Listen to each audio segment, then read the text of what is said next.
Raw News Tonight. Rift widens. India-Canada spat spirals out of control as New Delhi suspends visa to Canadians. Improving relations. Syrian president visits China, tightening the relations between the two countries. Chaos in Congress. The government shutdown looms as the U.S. federal government battle over spending. Patriotic pups. Adorable and charming canine brigade shine bright at Chile's military parade.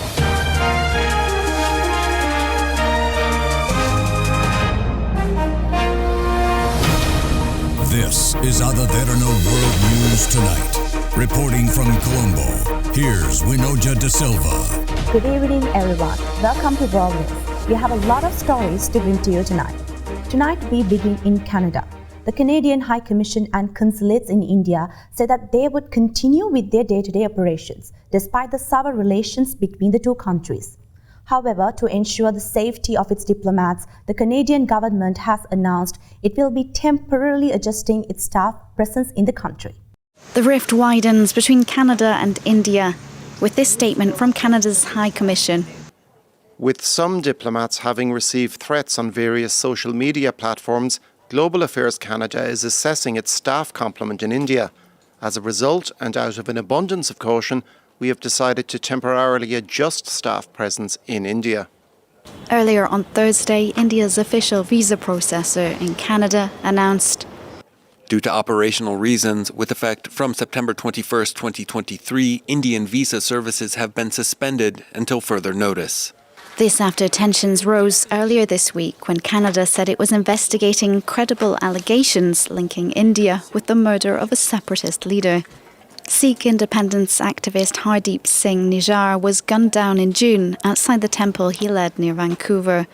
He'd been wanted by India for years. Prime Minister Narendra Modi's government categorically rejected Canada's suspicions. Canadian officials have so far declined to say why they believe India could be linked to Nijjar's murder.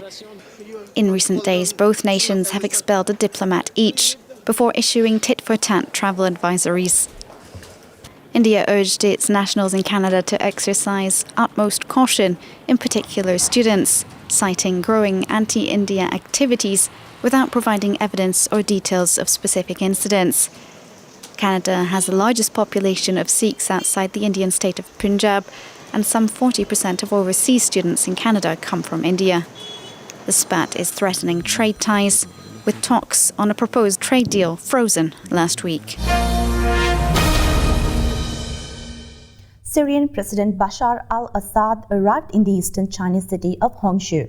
This is his first visit to China since 2004 and his latest bid to end more than a decade of diplomatic isolation under Western sanctions. These scenes of thousands of migrants gathered at the U.S.-Mexico border are reminiscent of the influx the country saw before U.S. President Joe Biden in May rolled out a new policy to deter illegal crossings. Within a month, those tough measures, such as deporting migrants and banning re-entry for 5 years, drove the border crossing rate down some 70%. But 4 months on, and the early deterrent effects appear to be wearing off. Record numbers of migrants in the thousands have crossed into the United States in recent days, with many more still arriving by bus and cargo trains to Mexican border towns. The surge could represent a looming political challenge for Biden heading into the election season. Enrique Lucero is Tijuana's Director of Migrant Affairs. The big problem we see is that it could become a humanitarian crisis. Irregular border crossings are being encouraged, generating organized crime and human trafficking. These are the risks we see if decisions are not taken promptly. Experts say the U.S. lacks the capacity to detain and process migrants at the border, often making it impossible for the administration to carry out the harsh penalties it announced in May. And as a result, some asylum seekers who cross illegally are being released into the U.S. with a future court date, rather than being deported. Their success stories are repeated back to migrants still en route. This Venezuelan migrant, still on the Mexican side of the border, says he heard rumors about people being let into the U.S. after turning themselves into border agents. He's determined to continue on his journey.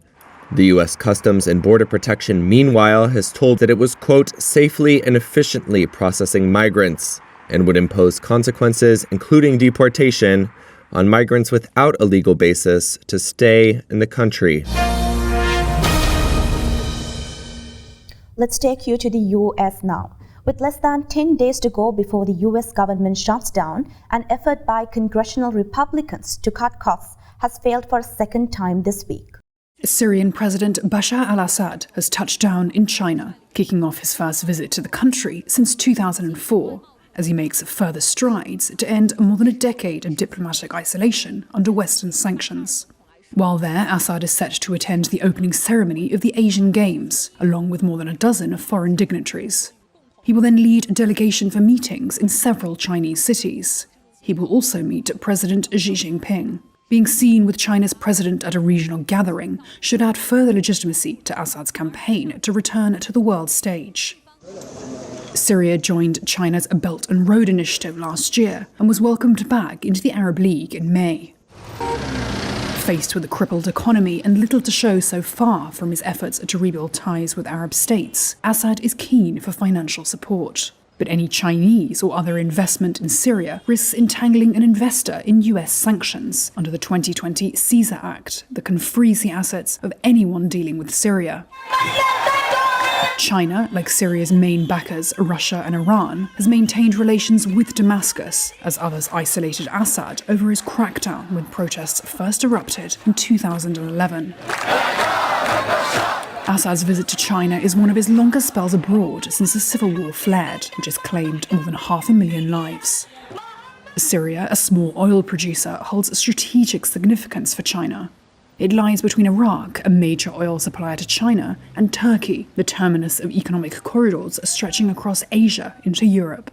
But analysts doubt Chinese firms are considering returning to Syria, given its poor security and dire financial situation. Meanwhile, Biden's migrant strategy was put to the test today. The number of migrants apprehended by U.S. immigration agents after crossing the southern border illegally has soared to near record levels. House Republicans, for a third time, blocked a procedural vote on a defense spending bill, raising the risk of a government shutdown in just 10 days. The defeat marks another public embarrassment for House Speaker Kevin McCarthy, as party infighting continues. After the vote failed in the House, he told reporters he would, quote, "just keep working, never give up." Federal agencies will begin to shut down on October 1st unless Congress takes action. It needs to pass either a short-term plan or a full-year funding bill. The Republican spending agenda has hit a roadblock among a small group of hardline conservatives who want lower spending levels. They're asking for $120 billion less than what McCarthy and Biden agreed to in May. White House Press Secretary Karine Jean-Pierre said the deal from May needs to be honored. A deal is a deal. Extreme House Republicans can't even get an agreement among themselves to keep the government running or to fund the military. Certainly agencies are looking at how to move forward in case there is a shutdown. But the best plan is for there to not be a shutdown. Not only have House Republicans failed to unify around spending bills, but their ideas are unlikely to win support in the Democratic-controlled Senate. Senate Majority Leader Chuck Schumer said, quote, "Instead of decreasing the chance of a shutdown, Speaker McCarthy is actually increasing it by wasting time on extremist proposals that cannot become law in the Senate." Rupert Murdoch, the world media mogul, has a new role now. Fox News announced yesterday that their current chairman would get a new role as the company's new emeritus chairman. Rupert Murdoch has stepped down as chairman of Fox and News Corp, ending a more than 7-decade career. During that time, the 92-year-old created a media empire spanning from Australia to the United States. His son Lachlan Murdoch will become the sole chairman of News Corp and continue as the chair and CEO of Fox, the company said on Thursday. Former News Corp digital CEO John Miller calls this the end of an era. I think Rupert may just be about the last of the founder moguls in the media business. And you think about people like Ted Turner in that regard, for example, Sumner Redstone, and now Rupert Murdoch, and maybe a nod to John Malone, who's still at it. But the kind of high-profile media mogul, I think, was exemplified by the group I just mentioned, and Rupert is the remaining stalwart there. The transition solidifies Lachlan's role as the leader of the media empire, putting to rest questions of succession within the Murdoch family. What many people want to see is how Lachlan will lead on his own. And I think the expectation is that he'll be a businessman who's oriented towards some of the things that you see in place already, or starting to see in place, but sort of emphasize more. For example, more digital assets. I think he may be more aggressive on the M&A front than recent years the companies have been. And I think he'll try to recraft a larger enterprise. Lachlan will take over just months after his father scrapped a plan that would have reunited the media empire by merging Fox and News Corp. Murdoch, who has near controlling stakes in both companies, will be appointed chairman emeritus of both companies. In a memo to staff Thursday, he wrote, "Our companies are in robust health, as am I." Murdoch has long wanted his children to succeed him. His son James had been CEO of 21st Century Fox prior to the company's decision to sell its film and television assets to Disney for $71.3 billion, a deal that closed in 2019. James then channeled proceeds from the deal into a private investment firm, Lupa Systems. Lachlan was appointed CEO of the new Fox. Upon Murdoch's death, his other children could challenge Lachlan's power. Shares of Fox rose 3% in Thursday trading, while News Corp stock rose about 1%. Let's go in for a short commercial break. More world news on the other side.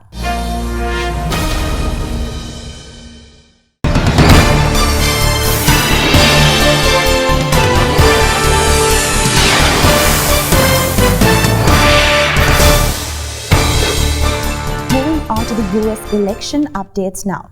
The Florida Governor Ron DeSantis fell to 5th in a New Hampshire poll, trailing not just Donald Trump. He's now trailing Vivek Ramaswamy and Nikki Haley.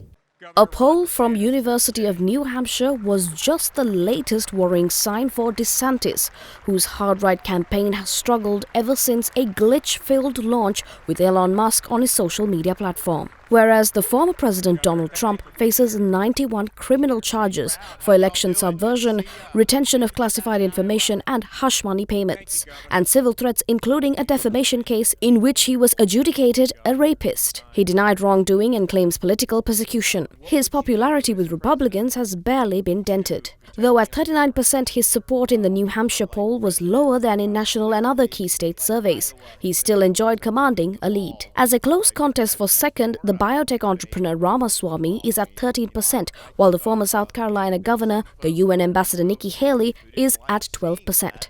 Christie, a former New Jersey governor running explicitly against Trump, focusing on New Hampshire, is at 11%. And DeSantis was next with 10%, a 13-point drop since the last such poll in July.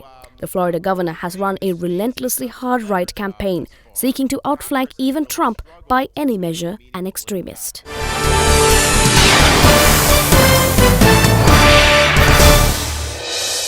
To Azerbaijan now. Ethnic Armenians in the breakaway region of Nagorno-Karabakh have declared a ceasefire. This has happened 24 hours after Azerbaijan launched a military offensive. Escaping with everything they can carry. The rumble of mortar fire falling on the streets nearby. This is downtown Stepanakert, with more footage now emerging of the extent of Wednesday's bombing. There are no military objects here, only residential houses. In the building there are pensioners and disabled people. Until the announcement of a ceasefire came at 1 p.m, people here moved and lived in fear of being targeted. Here, parents transport their children to the hospital. At the entrance, ambulances drop off victims injured by mortar fragments. A provisional report suggests there have been dozens of deaths and hundreds injured. Despite the cessation of bombing, people here are terrified of the near future. They call it Ceasefire. I call it black hours because these hours we are reaching some lists of the fallen soldiers. And when you're reading these lists, you can see your friend name, your relatives, just people who used to live here, who used to be happy here, who used to just live in their homeland. Azerbaijan's 24-hour assault on the territory came in the midst of a humanitarian crisis here after a 9-month blockade. The Azerbaijan government claimed it was a specific operation, but elderly residents show us their bombed-out homes, saying it was indiscriminate. Thousands of ethnic Armenians are now sheltering at a military airport close to the border, controlled by Russian peacekeepers, who say they're providing food and shelter in the midst of the evacuation. Meanwhile, the U.S. will provide Ukraine with another multi-million-dollar military support package after President Joe Biden met Ukrainian President Volodymyr Zelensky, who pleaded for more help. U.S. President Joe Biden announced a $325 million fresh military package to Ukraine on Thursday, following his meeting with Ukrainian President Volodymyr Zelensky at the White House. Today, I approve the next tranche of U.S. security assistance to Ukraine, including more artillery, more ammunition, more anti-tank weapons, And next week, Washington is set to send the very first delivery of Abrams tanks, one of the most powerful ground weapons in the U.S. arsenal. During Thursday's meeting, the two leaders discussed the war between Ukraine and Russia. There, U.S. President Joe Biden has once again promised to continue to work alongside the international community to formalize Washington's commitment to Ukraine's long-term security. We've begun the process of formalizing our long-term commitment to Ukraine's security alongside the G7 and with other partners. And that's why we supported just and lasting peace. In response, Zelensky thanked the U.S. for supporting Ukraine. Our regular dialogue is proof that our countries are really, truly allies and strategic friends, and we greatly appreciate the vital assistance provided by the United States to Ukraine to combat. He also emphasized the importance of military support, particularly in air defense. This was the Ukrainian president's second such visit to the U.S. capital since Russia's invasion of Ukraine early last year. Earlier the same day, Zelensky met with U.S. Defense Secretary Lloyd Austin at the Pentagon. There, Austin assured him of Washington's continuous and active support for Ukraine to provide Kyiv with everything needed to succeed on the battlefield. The Ukrainian president, who is in the U.S., delivered his first in-person address at the UN General Assembly in New York this Tuesday. Following a rare summit between the leaders of North Korea and Russia, South Korea has imposed new sanctions on the North. These include ones against high-level North Korean officials who were seen accompanying Kim Jong-un on his trip to Russia last week. Amid concerns about military cooperation between North Korea and Russia, South Korea has imposed unilateral sanctions on Pyongyang. The foreign ministry said they target those linked to arms deals with other countries, including Russia, or ones involved in the North's nuclear missile development programs. Newly added to an existing sanctions list are 10 individuals and 2 institutions. Among them, South Korea is the first in the world to issue sanctions on Slovakian company Glocom and 7 North Koreans. The latter include 3 high-level officials, the regime's defense minister Kang Sun-nam, a former head of the North Korean People's Army General Staff Park Soo-il, and senior secretary of the Academy of Defense Science Lee Sung-hak. Also named on the sanctions list were Lee Chang-min, Kim Myung-jin, and Lee Hyuk-chul, all involved in overseas weapons trading, including with Moscow.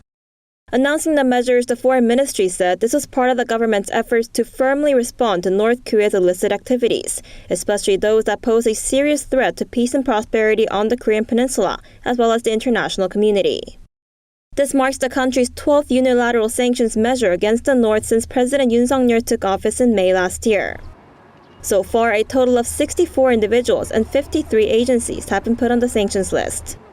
The move comes after the vice foreign minister hinted at the possibility of unilateral sanctions during a National Assembly session earlier in the day. We could cooperate with like-minded countries in the West, such as the United States, EU, or Japan. And we can, of course, issue our own unilateral sanctions.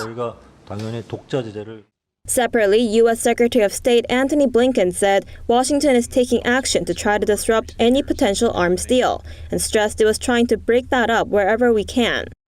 Speaking in an interview with on Wednesday local time, the top American diplomat added that the summit between Pyongyang and Moscow last week showed a certain amount of desperation from Russia due to the prolonged war in Ukraine. Noting that Putin did not attend either the UN General Assembly in New York or the recent G20 summit, Blinken said the only thing Russia had left was to go to regimes such as North Korea and Iran to try to get what it needs.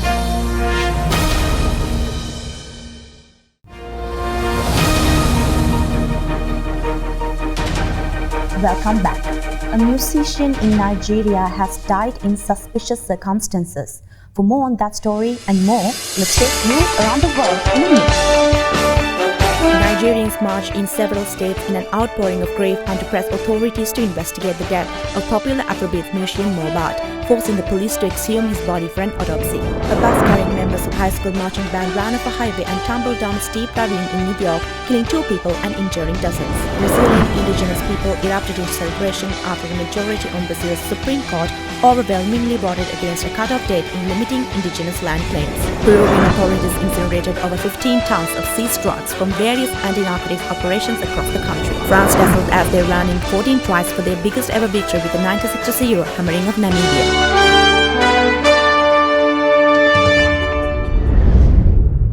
That is all we have for you on World News Tonight. If you missed any of today's programs, you can always rewatch by catching us on our YouTube channel, youtube.com/Derana English.